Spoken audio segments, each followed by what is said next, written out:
I regretfully forgot my wallet again, so I asked if my friend could cover the bill.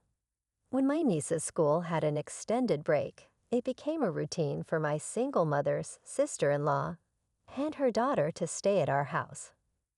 Initially, I sympathized with her situation and believed in helping out, but over time, she began taking it for granted. One day, she insisted on going to a new outlet mall nearby, and reluctantly, I agreed. However, she conveniently forgot her wallet and demanded that I pay, frustrating me. Despite this, I didn't want to disappoint my sweet niece, who often went without due to their circumstances. Reluctantly, I covered the cost, insisting my sister-in-law repay me. Unfortunately, it didn't end there. On another occasion, my sister-in-law demanded another trip to the outlet mall, and this time I was determined not to give in. My husband and I, in our 30s and married for 5 years without children, had discussed the possibility of infertility and decided to let things happen naturally. Our parents were supportive, understanding that not every couple follows the same path, though still hopeful for children. We were planning our future without excluding the possibility of living without them. My younger brother, still single, once joked about having lots of kids for my share, seemingly unaware of our fertility discussions. Meanwhile, my husband's older sister, the sister-in-law in this story, was a single mother who regularly visited us during her daughter's school vacations. While I suggested alternatives, she insisted on staying, citing financial hardship. My niece, adorable and well-behaved, quickly became close to us, creating cherished summer memories at our house. As she entered middle school, the expenses began to mount, with stationery, magazines, and fashion. Despite not wanting to interfere, my husband and I decided to give a generous middle school entrance gift. Touched by the thoughtful thank you letter, we looked forward to enjoying our separate vacations due to his work commitments. However, after Marine Day, my sister-in-law and niece unexpectedly arrived, announcing their month-long stay. Reminiscent of previous years, I reminded her of our agreement to end these extended stays, but she brushed it off, saying, "I'll just stay in the room." Entering the room confidently, my sister-in-law remarked, "I've used every year," while my niece hesitated, urged by her mother. My niece hurriedly brought their luggage, apologizing to me before following and casually settling in. My sister-in-law suggested a visit to a new nearby outlet mall, controlling the air conditioner and changing the settings. She made herself comfortable, expressing delight and not worrying about saving electricity while sipping on a chilled beer my husband had prepared. Frustrated, I called my husband, who couldn't leave work due to their unexpected visit. He asked me to handle his sister for the time being, promising to talk to her when he got home, even if it meant working late. Troubled by her unexpected stay, I couldn't ask him to leave work early. Reluctantly, I decided it was better to take my sister-in-law and niece to the outlet mall than to have them linger around the house. My niece, seemingly interested, nodded along with her mother's conversation.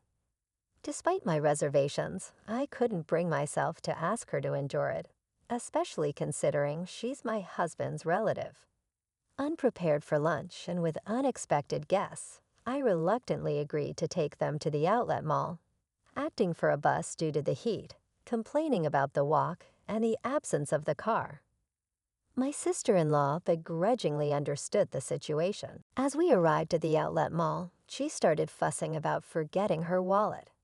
Her explanation about mistakenly putting her credit card back in her wallet didn't make sense. While I pondered her story, my niece looked momentarily disappointed, but soon smiled, saying she's happy just slipping around. Feeling sorry for my niece, I suggested covering today's shopping, estimating it wouldn't exceed $400 for 3 people.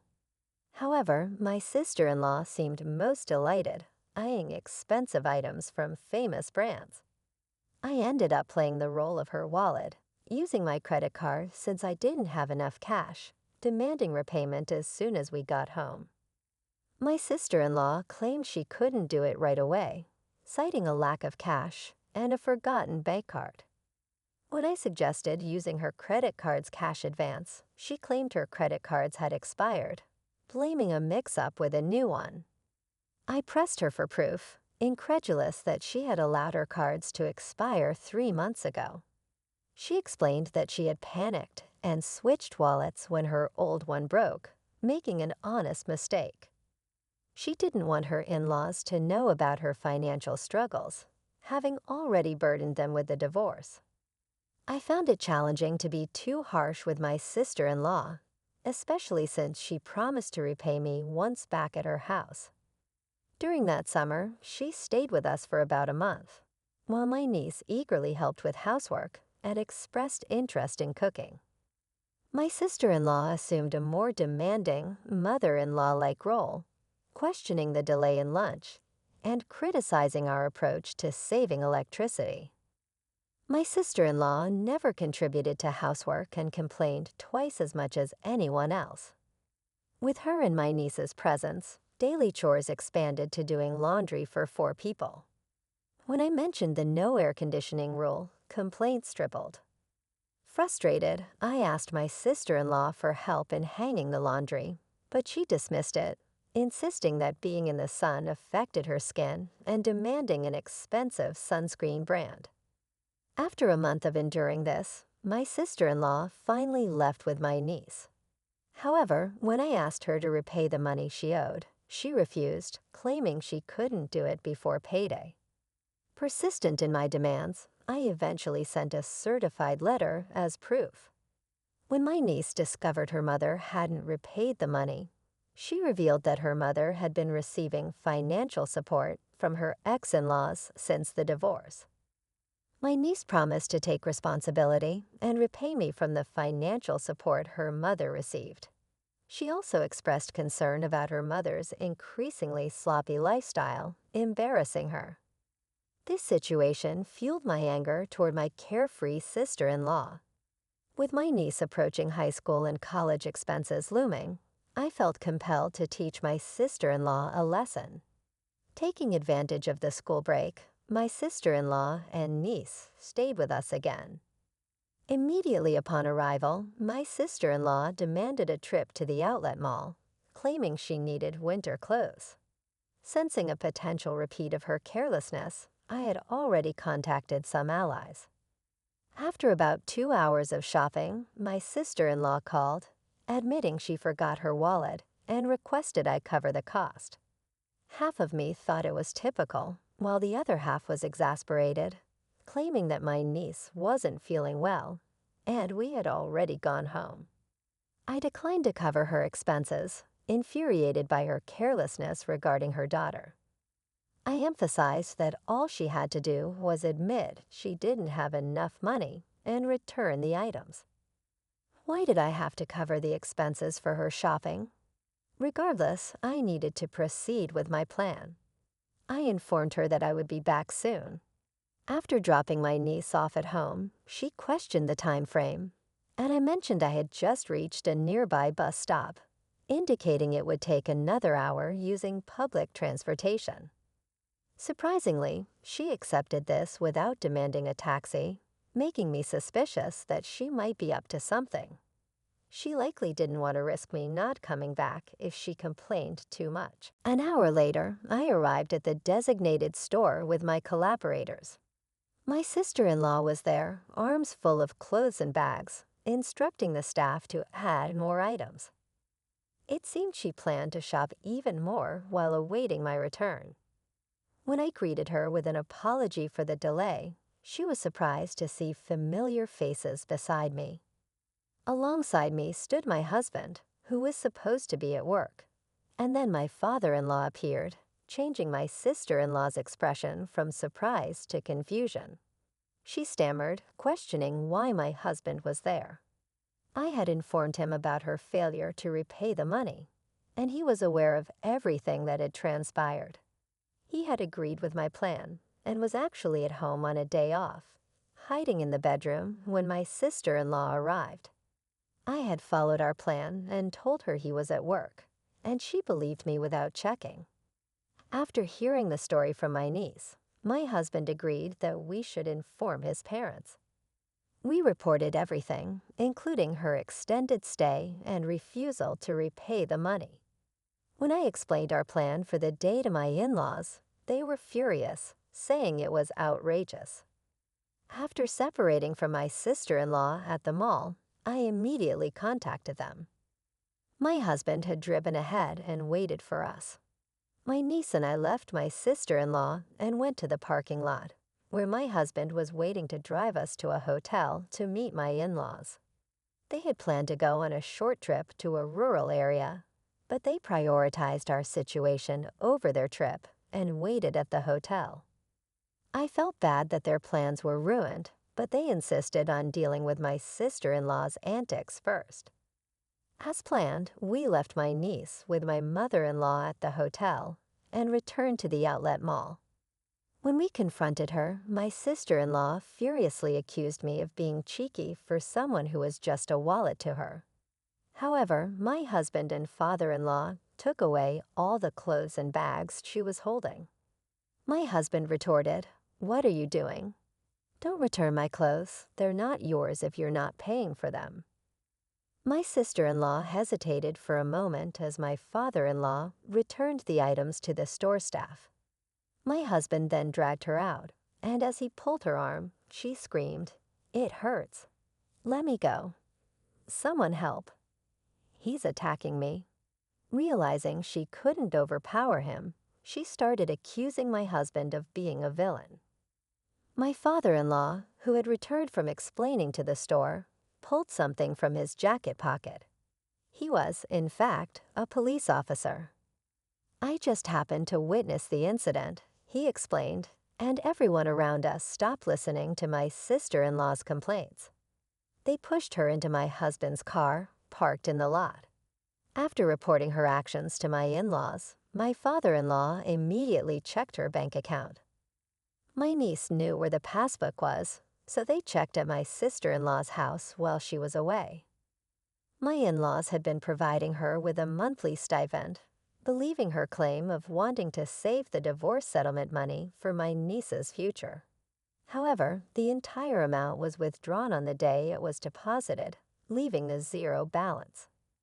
The account in my niece's name, supposed to contain the divorce settlement, was almost empty because my sister-in-law didn't receive alimony due to her fault in the divorce. She also withdrew the child support from her ex-husband immediately after it was deposited. Furthermore, she confessed to not working, despite telling her parents she was. She spent her days leisurely using the support money and child support. The divorce settlement money she claimed to save for my niece was spent on her lifestyle.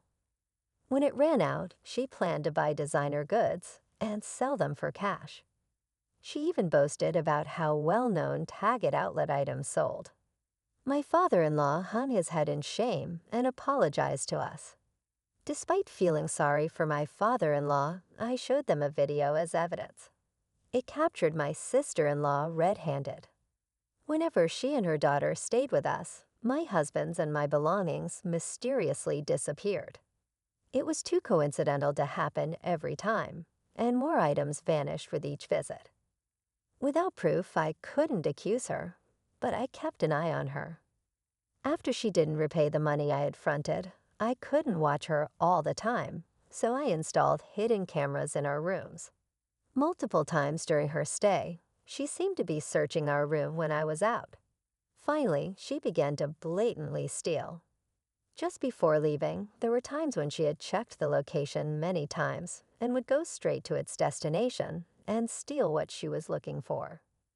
With practice skill, she knew exactly where to go, swiftly taking specific items like my jewelry and my husband's luxury watch. The cameras caught her in the act, even capturing her face as she didn't notice them. My father-in-law, a police officer, was visibly furious, saying, "It's shameful to have a criminal in the family," was overwhelmed with anger and sadness. When confronted, my sister-in-law brazenly claimed she had already sold the stolen items. My father-in-law instructed us to file a police report and submit the video as evidence. However, we were hesitant about turning in our own family. It's not a crime among kin, right?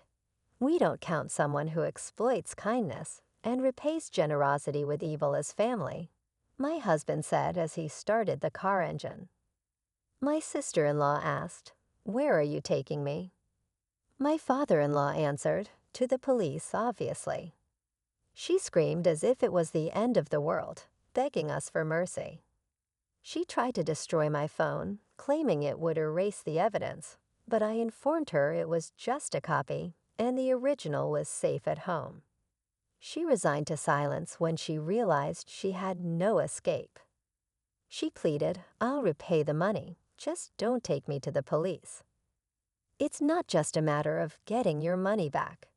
The stolen items had sentimental value. It wasn't just about the money. My jewelry I bought with my first salary, gifts from my husband, and heirlooms from my late grandmother. The same went for my husband's luxury watch. But we worried about what would happen to my niece if her mother became a criminal. We thought my in-laws would take care of her, but it would hurt her to know her mother was a thief. So for my niece's sake, we proposed not to file a report if she kept her promise to repay us. My father-in-law agreed.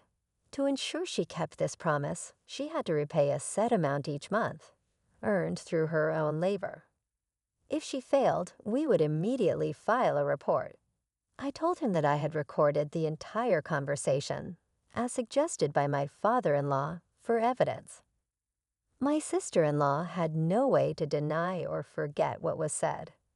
She had no choice but to hang her head in the face of the reality that "I don't know" or "I didn't say it" was no longer valid.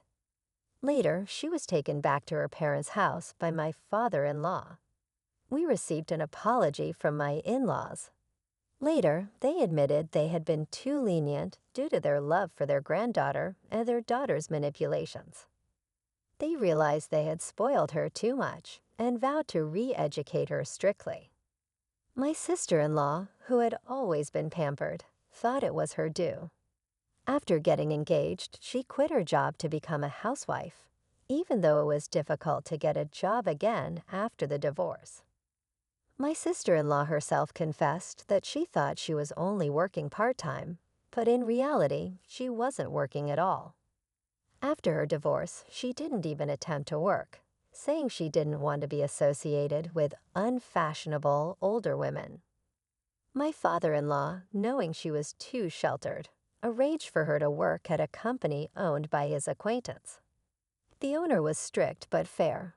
She struggled with basic manners and language, and her salary was managed by my mother-in-law to repay us. My sister-in-law and her daughter moved out of the house left by her ex-husband and now live under strict supervision with her parents. My niece is becoming a more responsible person, helping her grandparents. She plans to stay with them during the winter break, but looks forward to visiting us during the spring break. My husband and I are excited for her next visit. As for my sister-in-law, regardless of any change in her, she is not welcome in our house. We both agree it's best to avoid unpleasant feelings.